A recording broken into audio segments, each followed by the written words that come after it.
এই নতুন বছরটা আমরা যেন বেশি বেশি আল্লাহর শুকরিয়া দিয়ে নতুন বছরটাকে সমৃদ্ধ করতে পারি, বেশি বেশি যেন আল্লাহর ইবাদত করতে পারি।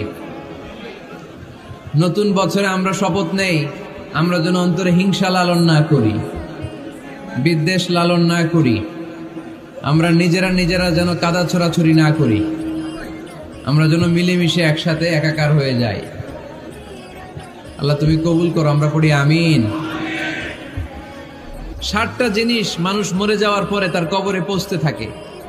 ইন্না মিম্মা ইয়ালহাকুল মুমিন মিন হাসানাতিহি বা'দা মাউতিহি, মানুষ মরে যাওয়ার পরেও যে 60টা জিনিস তার কবরে পৌঁছায় তার মধ্যে একটা হচ্ছে মসজিদান বানাহু, সে যে মসজিদ বানিয়ে গিয়েছে ওই মসজিদের সওয়াব। সুবহানাল্লাহ পড়েন। আপনি টাকা দিয়ে মসজিদ বানিয়ে দিলেন, ওই মসজিদে মুসল্লিরা নামাজ পড়ে, রোজাদাররা এসে ওখানে ইফতার খায়, তাহাজ্জুদ আদায়কারীরা তাহাজ্জুদ পড়ে, তাদের সওয়াবের কমতি হবে না, কিন্তু তাদের সওয়াবের একটা পার্সেন্টেজ সওয়াব যে ব্যক্তি মসজিদ বানালো তার আমলনামায় আল্লাহ ঢুকিয়ে দেয়। সুবহানাল্লাহ বলতে পারলেন না? হে নামাজি আমার ঘরে নামাজ পড়ো আজ, দিল মে তোমার চরণ তলে হৃদয় যায় নামাজ। হে নামাজি আমার ঘরে নামাজ পড়ো আজ, দিল মে তোমার চরণ তলে হৃদয় যায় নামাজ। পড়েন আল্লাহু আকবার। কি সুন্দর লিখেছেন কাজী নজরুল ইসলাম। কাজী নজরুল ইসলাম খুব সুন্দর করে বলেছেন, মসজিদেরই পাশে আমায় কবর দিও ভাই, ঠিক কিনা? মসজিদেরই পাশে আমায় কবর দিও ভাই, যেন গোরে হতে মুয়াজ্জিনের আযান শুনতে পাই। আমার গোরের পাশে দিয়ে ভাই নামাজিরা যাবে, পবিত্র সেই পায়ের ধ্বনি এ বান্দা শুনতে পাবে। গোরা যাব হতে গুনাহগার পাইবে রেহাই, মসজিদেরই পাশে আমায় কবর দিও ভাই। কত মানুষ নামাজি ভাই মসজিদাঙ্গিহীনাতে, আল্লাহর নামের জিকির করে লুকিয়ে গভীর রাতে। আমি তাদের সাথে ওই আল্লাহর নাম জপতে চাই, আল্লাহর নাম জপতে চাই। পড়েন সবাই। মসজিদেরই পাশে আমায় কবর দিও ভাই, যেন গোরে হতেও মুয়াজ্জিনের আযান শুনতে পাই। চিল্লায় পড়তে হবে আমিন। কি দরদ ছিল আমাদের জাতীয় কবি কাজী নজরুল ইসলামের। মসজিদের পাশে আল্লাহ তুমি আমার কবর দিও। আল্লাহ এই দোয়াটা কবুল করে নিয়েছে, ঠিক কিনা? ওনার কবরের পাশে মসজিদ আছে না নাই? আছে। এজন্য মসজিদের সাথে সম্পর্ক জুড়ে দেওয়া এটা ইমানদারের আলামত, আর মসজিদকে ঘৃণা করা এটা মুনাফিকের আলামত। এজন্য আমরা যেন আমাদের হৃদয়টাকে মসজিদের সাথে জুড়ে দেই, মসজিদের সাথে যেন সুসম্পর্ক থাকে। মসজিদ সবার, মসজিদ নিয়ে দলাদলি নাই। দলাদলি আছে অনেক জায়গায়, হানাফি মসজিদ, আহলে হাদিস মসজিদ, এরকম আমরা দেখি বা শুনি, এটা ঠিক না। হানাফি মসজিদ বলে কোনো কথা নাই, আহলে হাদিস মসজিদ বলে কোনো কথা নাই। মসজিদ সবার। ছোট্ট খাট্ট বিষয় নিয়ে মসজিদে মারামারি, একজন হাত তোলে আরেকজন তোলে না, কিলাকিলি আছে না নাই? একজন বলে জোরে আমিন, আরেকজন আস্তে আমিন, মারামারি আছে না নাই? এগুলো কি মারামারি করার কোনো বিষয়? কথা বলেন। সালাতে ফরজ আছে, ওয়াজিব আছে, সুন্নাহ আছে। খেয়াল করে বুঝবেন, ফরজ যদি নষ্ট হয় সালাত ভঙ্গ হয়, you have to repeat your সালাত। ওয়াজিব নষ্ট হলে সালাত ভঙ্গ হয় না, নতুন করে পড়া লাগে না, সেজদায় সাহু দিলেই সালাত আদায় হয়ে যায়। আর সুন্নাহ নষ্ট হলে নামাজ নষ্টও হয় না, নতুন করে পড়াও লাগে না, সৌ সেজদাও লাগে না, নামাজ আদায় হয়ে যায় সুন্নাহ নষ্ট হলে। এই যে হাত তোলা না তোলা এটা সুন্নাহ, আমিন জোরে বলা না বলা এটা কি সুন্নাহ। যেটা কোনো কারণে কেউ না করলেও তার নামাজ কবুল করে নিবে কে? আর এই সব সুন্নত লই আমগো দেশে গিলাগিলি। মৌলভীবাজারে মাশাআল্লাহ এগুলা নাই, এখানেও আছে। এগুলার অবসান ঘটুক, আমরা চাই কি চাই না? আর কত এই ছোটখাটো বিষয় নিয়ে আমরা এই বিভেদের প্রাচীর আর দেয়ালকে উঁচু করব আমাদের মাঝখানে? কবে আমরা ঐক্যের সিন্ডিকেট করব? কবে? আর কবে সাদা মনের মানুষ হব? কবে? আর কত? অনেক হয়েছে, আর না, এবার থামেন। বিভেদের প্রাচীরকে ভেঙে চুড়িয়ে দেন। ঐক্যের এমন সিন্ডিকেট গড়তে হবে যাতে কোনো অপশক্তি এই ঐক্যকে ভাঙতে না পারে, বানচাল করতে না পারে। চিল্লায় বলেন ঠিক কিনা? এজন্য মিউচুয়াল রেসপেক্টের দরকার, পারস্পরিক শ্রদ্ধাবোধ সব ক্ষেত্রে, রাজনীতিতে, সামাজিক অ্যাক্টিভিটিসে আমাদের আলেম ওলামাদের মধ্যে পারস্পরিক শ্রদ্ধাবোধের দরকার। মিউচুয়াল রেসপেক্ট, কেউ কাউরে রেসপেক্ট করে না। আমি যেটা বলছি এটাই সব, বাকি সব হারাম, এরকম বলে না অনেকে? এরকম যেন না করি। তাহলে মসজিদ সবার, মসজিদ আল্লাহর হাবিব সাল্লাল্লাহু আলাইহি ওয়াসাল্লাম খ্রিস্টানদেরকে মসজিদে ঢুকতে দিয়েছেন, আর আমরা মুসলমান ভাইয়ের জন্য মসজিদে তালা ঝুলাই দেই, আছে না নাই? আল্লাহর হাবিব সাল্লাল্লাহু আলাইহি ওয়াসাল্লাম কোথাও গেলেই প্রথমে মসজিদ বানাতেন। কি বানাতেন? মসজিদ বানাতেন। মক্কা থেকে হিজরত করে মদিনায় আসলেন, কোবায় থাকলেন কয়েক সপ্তাহ। কোবা পল্লীতে তিনি মসজিদ বানালেন, মসজিদ কোবা।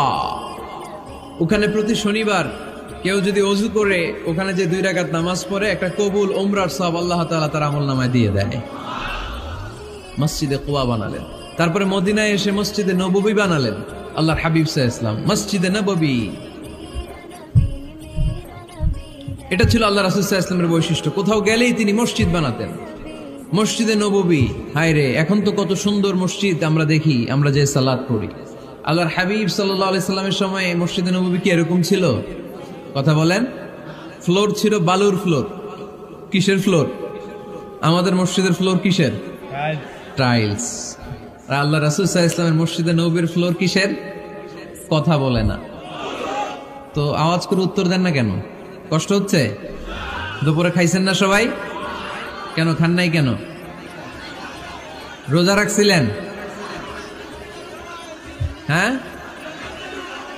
ফজর বাদে আইছি। আচ্ছা ঠিক আছে, ঠিক আছে। আচ্ছা আচ্ছা, সাউন্ড নাই, কথা শোনা যায় না? তো এটা শুনলা কেমনে? জিজ্ঞেস করলাম কথা শোনা যায় না, কয় না। তো এটা শুনলা কি করে? মানে অল্প শোনা যায়, তাই তো? একটু পরে আমার বিদায় ঘন্টা বাজবে, আমি চলে যাব। তোমরা ডিস্টার্ব করতে করতে আমার সময় শেষ। তোমরা ডিস্টার্ব করলে তোমাদের লস। আমি আমার টাইমের 1 মিনিটে বেশি যেতে পারবো না, কারণ এখানে আসরের সালাতের আজান শুরু হয়ে যাবে, এরপরে কোনো কথা নেই। আর বক্তব্য লম্বা করা এটা বেদাত। এই বেদাতকে আমি সুন্নাতের মধ্যে আনতে চাচ্ছি।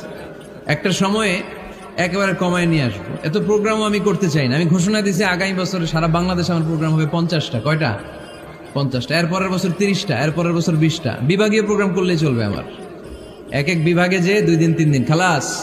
এত দরকার নেই, এত লম্বা চূড়ার বক্তব্যের দরকার নেই। আধা ঘন্টা চুপ করে শুনেন, কয়েকটা মেসেজ ড্রপ করি, take it with you to your home, then practice and apply in the society.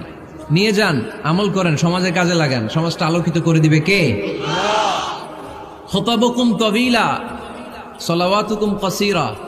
আল্লাহর হাবিব সাল্লাল্লাহু আলাইহি ওয়াসাল্লাম বললেন, কিয়ামতের একটা আলামত, কিয়ামতের আগে তোমাদের বক্তব্য হয়ে যাবে লম্বা, সালাত হয়ে যাবে খাটো। সালাতের পরে তাসবিহ পড়তে চায় না লোকজন, ব্যস্ত, মহা ব্যস্ত, সুপার বিজি। কোত্থেকে আসলে এই ব্যস্ততা? আপনি রবের সাথে মুনাজাত, না যাই ইউনাজি মুনাজাত, আপনার রবের সাথে একাকী নীরবে কথা বলতে মনে চায় না আপনার? এত তাড়াহুড়ো কিসে? ধীর স্থির হন, একটু স্থির হন, একটু মনোদৈহিক প্রশান্তি অর্জনের চেষ্টা করেন। সব সময় ব্যস্ত, ধাক্কাধাক্কি, উচ্ছৃঙ্খলা, এগুলো আমাদেরকে শেষ করে দিয়েছে। এজন্য লম্বা চোরা বক্তব্য ঠিক না। বক্তব্য শুনতে আমাদের ভালো লাগে, আমল করতে ভালো লাগে না। বক্তব্যটা শেষেই সিগারেট ধরায়, আছে না নাই? মাহফিল শেষেই বিড়ি ধরায়, কয় চমৎকার ওয়াজ করছে হুজুরে। ওয়াজটা সেরকম হয়েছে, অনেক কণ্ঠ সুন্দর হুজুরের। এতদিন ইউটিউবে দেখছি, আজকে সরাসরি দেখাইছি, আছে না নাই? তো কি লাভ হয়েছে? লাভটা হয়েছে কি?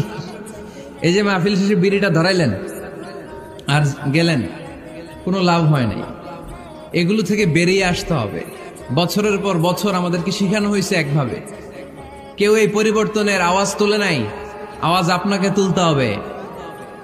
আওয়াজ তোলার জন্য এত মানুষ লাগে না, আপনি একাই যথেষ্ট।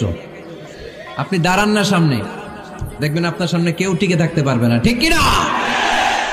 কিন্তু আপনার শক্ত সিদ্ধান্ত লাগবে, পরিবর্তনের জন্য শক্ত মানসিকতা লাগবে যে আমি পরিবর্তন করতে চাই। We have to change. যুগ জামানা পাল্টে দিতে চাই না অনেকজন। এক মানুষই আনতে পারে জাতির জাগরণ।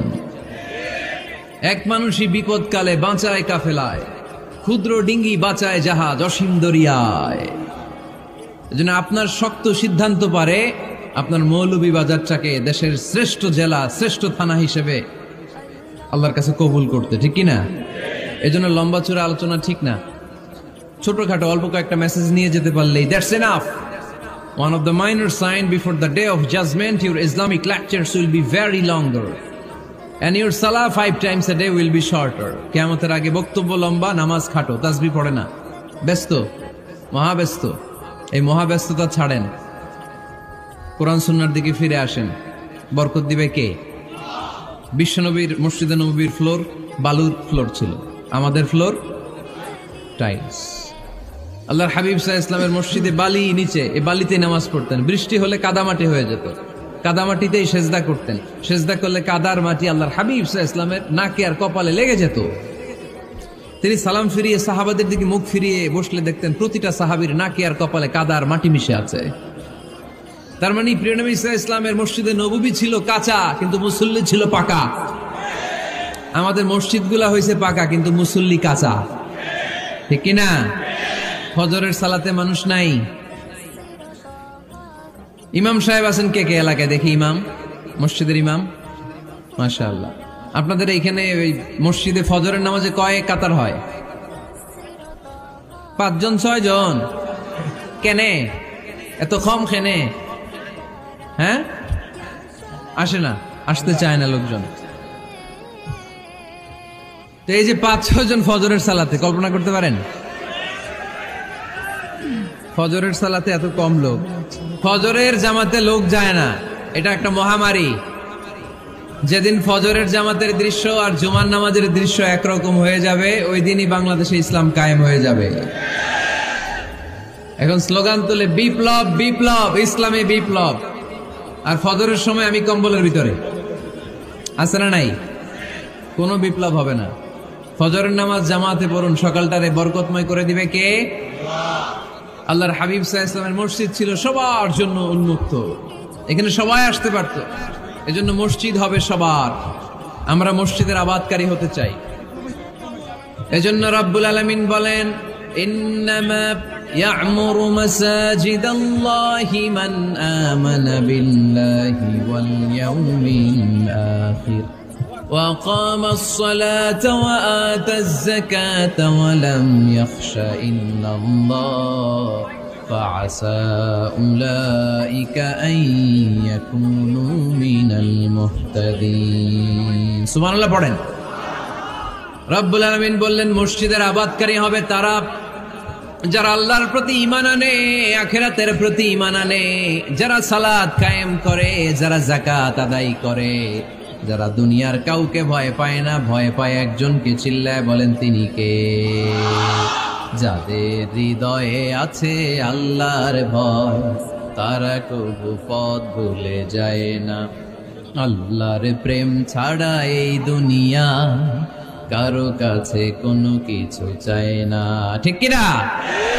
তাহলে যারা মসজিদের আবাদকারী, এরা ভয় পায় একজনকে, চিল্লায় বলেন তিনি কে?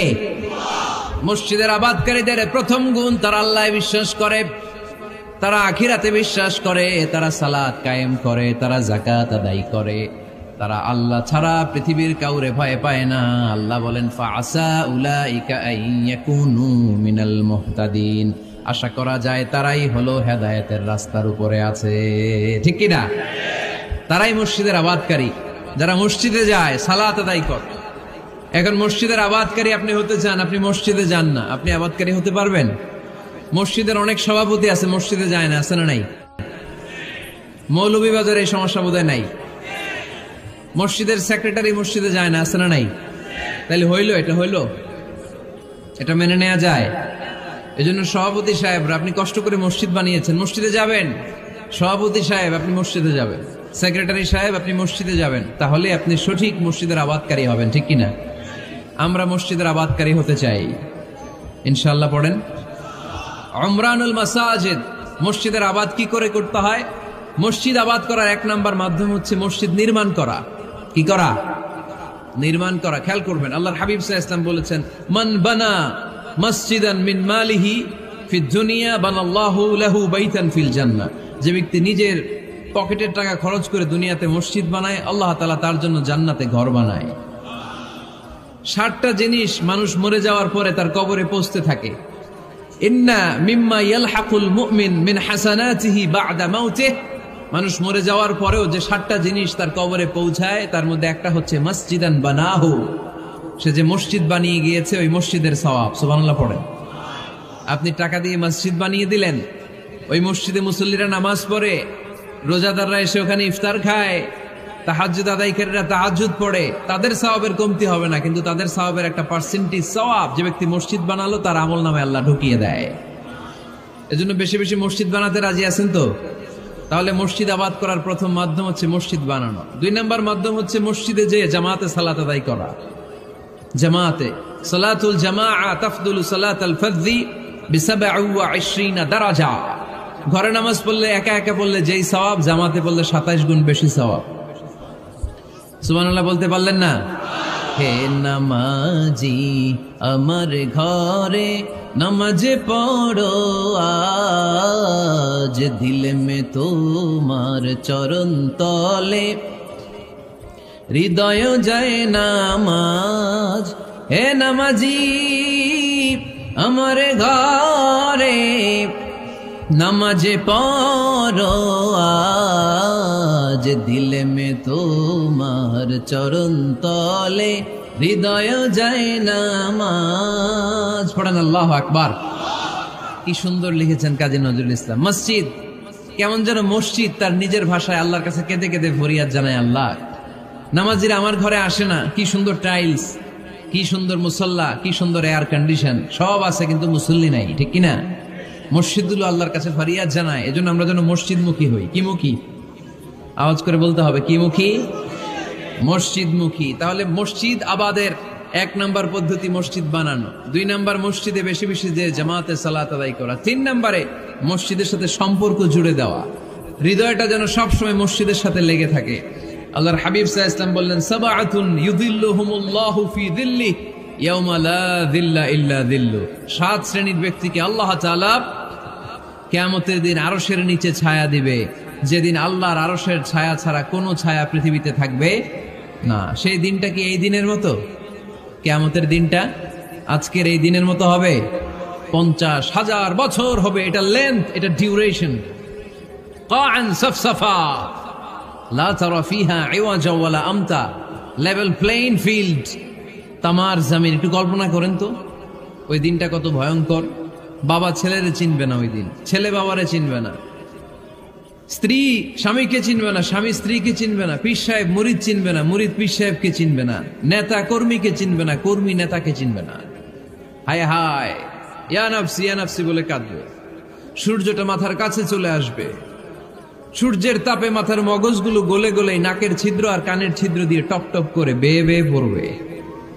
তৃষ্ণায় মানুষগুলো পাগল পাড়া, জিহ্বাটা বের হয়ে নাভি পর্যন্ত ঝুলতে থাকবে। সেদিন সবাই পাগলের মতো ছুটতে থাকবে, কোনো ছায়া নাই আল্লাহর আরশের ছায়া ছাড়া। আল্লাহর হাবিব বললেন, 7 শ্রেণীর ব্যক্তিকে আল্লাহ তাআলা আরশের নিচে ছায়া দিবেন। এর মধ্যে 1 শ্রেণীর ব্যক্তি, রাজুলুন কলবুহু মুআল্লাকুন বিল মাসাজিদ, ওই ব্যক্তি যার হৃদয়টা সবসময় আল্লাহর মসজিদের সাথে লেগে থাকে। মসজিদের সাথে যার হৃদয় লেগে থাকে তাকে আরশের নিচে ছায়া দিবে কে? এজন্য মসজিদের সাথে যেন আমাদের হৃদয়গুলো লেগে থাকে। অনেকেই দেখবেন এত ভালো নামাজে, জোহর পরে টেনশন করে আসরটা কই পড়বো, আসর পরে চিন্তা করে মাগরিবের সময় আমি কোথায় থাকবো, মাগরিবের সময় টেনশন, ইস এশাটা হয়ে গেলেই তো শেষ। এরকম লোক আছে না নাই? এদেরকে সেই কঠিন ভয়াবহ দিনে আরশের নিচে ছায়া দিবে কে? তারপরে মসজিদ আমাদের 4 নম্বর পদ্ধতি, মসজিদকে পরিচ্ছন্ন রাখা, মসজিদকে ঝাড়ু দেয়া। মসজিদকে যারা পরিষ্কার করে তাদের হৃদয়ের যন্ত্রণা দূর করে দেয় কে? সাইয়েদনা ইব্রাহিম আলাইহিস সালাম এবং ইসমাঈল আলাইহিস সালামকে আল্লাহ তাআলা আদেশ করেছেন তাহহিরা বাইতিয়া লিত-তাইফিনা ওয়াল আকিফিনা ওয়ার রুকআই সুজুদ। হে ইব্রাহিম, ইসমাঈল, বাপ বেটা দুইজন মিলে মসজিদ ঝাড়ু দাও। কি ঝাড়ু দাও? মসজিদেরি ঝাড়ু বড়দার ও কামারে হাত শোনো আমারে মুনাজাত। পড়েন, শোনো শোনো। প্রতিদিন ভাবতে হবে যে দাদা চলে গেল, বাবা চলে গেল, আমিও ওই একই পথের যাত্রী। দ্য ডেস্টিনেশন ইজ সেম, গন্তব্য এক, কেউ আগে কেউ পরে। এটাই ওয়াজ, এটাই দামি ওয়াজ। এটা মনে রাখলেই মানুষ আর চুরি করতে পারে না, মিথ্যা বলতে পারে না, ইফটিজিং করতে পারে না, পরকিয়া করতে পারে না, মতের বিরুদ্ধে গেলে তারে রামদা দিয়ে কোপাইতে পারে না। চিল্লা এখন ঠিক কিনা? এটাই হচ্ছে ইসলাম। আখিরাতের স্মরণ, যিকরাদ্দার, চলে যেতে হবে। ছোট্ট আছি, বড় হব। এই যে দাড়ি পাকা মুরব্বীরা যারা আছেন, ওনার মায়ের পেট থেকে তো এরকম সাদা দাড়ি নিয়ে বেরিয়েছিল না? ছোট্ট বাচ্চা হয়ে এসেছিল, ওনারা ওয়া ওয়া করে কেঁদেছে। শৈশব, কৈশোর, যৌবন, প্রৌঢ়ত্ব, বার্ধক্য, বয়সের ভার, চুল আর দাড়ির শুভ্রতা। আগে ছিল সিঙ্গেল, হয়েছে ডবল, এরপর হয়েছে মেয়ের বাপ, এরপরে শ্বশুর, এরপরে নানা। This is the circle of life. এটাই সার্কেল, রাউন্ড, এভাবে ঘুরে আবার চলে যেতে হবে। এই চিন্তাটা যদি মাথায় থাকে, ওই লোক টেন্ডারবাজি করতে পারে, চাঁদাবাজি, ইফটিজিং, মিথ্যা বলতে পারে, যৌতুক খেতে পারে। এজন্য সব সময় give yourself the reminder of আখিরাহ। আখিরাতের রিমাইন্ডার নিজেরই নিজে দেন। অন্যায় হয়ে গেলে, ভুল হয়ে গেলে রিমাইন্ডার দেন যে থাকতে আসি নাই, চলে যাব। কেউ থাকতে পারে নাই, নবীরাও পারে নাই। যেই মালাকুল মাউত রুহ কবজ করে, ওই ফেরেশতা থাকতে পারছে? চলে গেছে। আমাদেরকে চলে যেতে হবে। সমাধান চাও যদি জীবনে মরণে, ফিরে যাও খুঁজে নাও, চোখ রাখো কোরআনে। পড়েন সবাই, সমাধান ফিরে যাও খুঁজে নাও, চোখ রাখো কোরআনে। If you want the solution this দুনিয়া এন্ড আখিরা, go back, have a look to the holy কোরআনে। ঠিক কি না? Go back, sit down and have a look to the Quran. বসো, ঠান্ডা মাথায় দেখো কোরআনে কি বলেছে আল্লাহ। বিশ্বনবী সাল্লাল্লাহু আলাইহি ওয়াসাল্লাম মসজিদে নববীতে সালাতের ইমামতি করছেন। আল্লাহু আকবার বলে নামাজ শুরু করলেন। রুকুতে গেলেন, রুকু থেকে দাঁড়িয়ে পড়লেন সামি আল্লাহু লিমান হামিদা। ফিসফিস আওয়াজে পেছনে থাকা সাহাবারা পড়লেন রব্বানা ওয়ালাকাল হামদ। এক সাহাবী অতিরিক্ত বাড়িয়ে পড়লেন হামদান কাসীরান তাইয়িবান মুবারাকান ফীহি। পারেন না সবাই? পড়েন, হামদান কাসীরান তাইয়িবান মুবারাকান ফী। আবার আওয়াজ করে পড়েন, হামদান কাসীরান তাইয়িবান মুবারাকান ফীহি। বিশ্বনবী সালাত শেষ করলেন, সালাম ফিরালেন, মুসল্লিদের দিকে মুখ ফিরিয়ে বললেন সামি আল্লাহু লিমান হামিদা বলে যখন আমি দাঁড়িয়েছি, তোমরা ফিসফিস করে পড়েছো রব্বানা ওয়ালাকাল হামদ। কে যেন পড়েছো হামদান কাসীরান তাইয়িবান মুবারাকান ফী। কে পড়েছো? আমি তো এটা কখনো শিখাই নাই, কোত্থেকে পেলে? কেন পড়েছো? দাঁড়াও। কেউ দাঁড়ায় না, ডানে বায়ে সামনে পেছনে কেউ দাঁড়ায় না, সবাই ভয় পেয়ে গেছে যে কি যেন কি হয়। বিশ্বনবী অভয় দিলেন, বললেন যে আমি কিছু বলবো না, দাঁড়াও। বিশ্বনবী অভয় দেওয়ার পর এক সাহাবী হাত তুলে দাঁড়িয়ে বললেন, ইয়া রাসূলুল্লাহ, আমি পড়েছি। বিশ্বনবী বললেন, কেন পড়েছো? আমি তো এটা শিখাই নাই। সাহাবী বললেন, ইয়া রাসূলুল্লাহ, আল্লাহর প্রশংসা আমার কম কম করলে অন্তর জুড়ায় না, আমার করতে মনে চাই বেশি বেশি। এজন্য আমি নিজ থেকে এটা বানিয়ে বাড়িয়ে মিলিয়ে পড়ে দিয়েছি, হামদান কাসীরান তাইয়িবান মুবারাকান ফী। বিশ্বনবী বললেন, ভয় নাই, চিন্তা নাই, টেনশনের কোনো কারণ নাই, কারণ আমি সালাতে থাকা অবস্থায় দেখেছি তোমার এই অতিরিক্ত 4টা তাসবির সওয়াবটা, 4টা তাসবির সওয়াবটা বিদউ ওয়া 30 মালাইকা, 30-এরও বেশি ফেরেশতা কে কার আগে এই সওয়াবটা আল্লাহর আরশে পৌঁছে দিবে এ নিয়ে আকাশে প্রতিযোগিতা চলছিল। সুবহানাল্লাহ। এজন্য আল্লাহর প্রশংসা বেশি বেশি করার দরকার আছে না নাই? বিশ্বনবী সব সময় আল্লাহর প্রশংসা করতেন আর দোয়া করতেন, আল্লাহ আমি যেন বেশি বেশি আপনার প্রশংসা করতে পারি, আমি যেন আপনার শুকরগুজার বান্দা হতে পারি। আল্লাহুম্মা জাআলনি সাবুরা ওয়া জাআলনি শাকুরা ওয়া জাআলনি ফি আইনি সগীরা ওয়া ফি আয়ুনিন নাসি কাবীরা। এর মানে হচ্ছে, আল্লাহ আপনি আমারে ধৈর্যশীল বানান, আপনি আমাকে শুকরগুজার বানান, আমার চোখে আপনি আমারে ছোট বানান, গোটা বিশ্বের মানুষের চোখে আপনি আমারে বড় বানান। পড়েন আমিন। নিজের চোখে নিজেকে কি করবেন? ছোট। তাহলে মানুষের চোখে বড় বানাই দিবে কে? আর নিজেই যদি বলেন আমি বড়, ফেরাউনের মতো, আনা রব্বুকুমুল আ'লা, আমি তোদের বড় খোদা, আল্লাহ কয় তুই হইলি হুদা, ঠিক কিনা? বড় হইতে পারে নাই, নীল নদের পানিতে সুবাই সুবাই আল্লাহ মারছে, চিল্লায় বলেন ঠিক কিনা? পৃথিবীতে কেউ তো স্থায়ী হয় না, হোক না সে ফেরাউন কিবা নমরুদ, কেউ ভাবে চিরদিন রয় না, কেউ ভাবে চিরকাল রয় না, পৃথিবীতে কেউ তো স্থায়ী হয় না, হোক না সে ফেরাউন কিবা নমরুদ, কেউ ভাবে চিরদিন রয় না, কেউ ভাবে চিরকাল রয় না। চিল্লায় বলেন ঠিক কিনা? চিরকাল কেউ থাকবে না, কারণ আল্লাহ ছাড় দেয়, তিনি ছেড়ে দেন না। মনে রাখবেন, আল্লাহ কি দেয় আর কি দেয় না। ফেরাউনরে কি দিছিল? ছাড় দিছে, ছাইরা দিছে। নমরুদরে কি দিছে? ছাড় দিছে, ছাইরা দিছে। এখনো দেখা যায় আল্লাহ অনেকটা ছাড় দেয়, ঢিল দেয়, সুযোগ দেয়, কিন্তু আল্লাহ ছেড়ে দিবেন না। চিৎকার করে বলেন ঠিক কিনা? এজন্য সব সময় প্রশংসা করব কার? খাওয়ার সময় প্রশংসা কার? ঘুমানোর সময়, জিকির করার সময়, ঘুষ খাওয়ার সময়। ঘুষ খাওয়া যাবে? আর রাশি ওয়াল মুরতাশি কিলাহুমা ফিন্নার। ঘুষ যে দেয়, ঘুষ যে নেয়, উভয়ই জাহান্নামী। আল্লাহ ঘুষ থেকে আমাদেরকে বাঁচাও। বাংলাদেশে ঘুষ আছে না নাই? সরকারি অফিসগুলোতে শুধু নাই, বেশি। আল্লাহ ঘুষ থেকে হেফাজত করো, যৌতুক থেকে হেফাজত করো, পর্নোগ্রাফি থেকে হেফাজত করো, হিন্দি সিনেমা থেকে হেফাজত করো, মারামারি কাটাকাটি থেকে তুমি আমাদেরকে হেফাজত করো।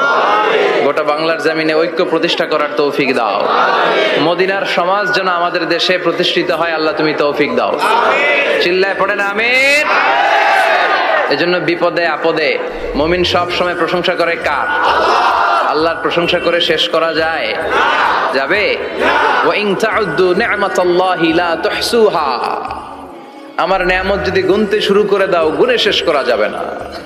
আর নেয়ামতের প্রশংসা যদি করো, আমি নেয়ামত আরো বাড়িয়ে দেব। আর যদি প্রশংসা না করো, তাহলে জেনে রাখো আমার শাস্তি বড় কড়া। আমি সব সময় ধরি না, ধরলে সারি না। এজন্য সবসময় প্রশংসা করতে হবে কার? বিপদে আপদে, সুখে দুঃখে আল্লাহর প্রশংসা। অভিযোগ কমিয়ে দেন, দেখবেন সুখে থাকবেন। এইটা নাই, ওইটা নাই, এইটা পাই নাই, ওইটা পাই নাই, জীবনে এইটা হই নাই রে, ওইটা পাইলাম না রে, এরকম অভিযোগ করে দেদারছে অনেক। এরকম লোক আছে না নাই? এরা অসুখী, এরা অসফল। সফল ব্যক্তিদের একটা গুণাবলী হচ্ছে এরা কমপ্লেইন করে কম, কমপ্লেইন করে কম, তারা শুকরিয়া করে বেশি। দে আর ভেরি গ্রেটফুল।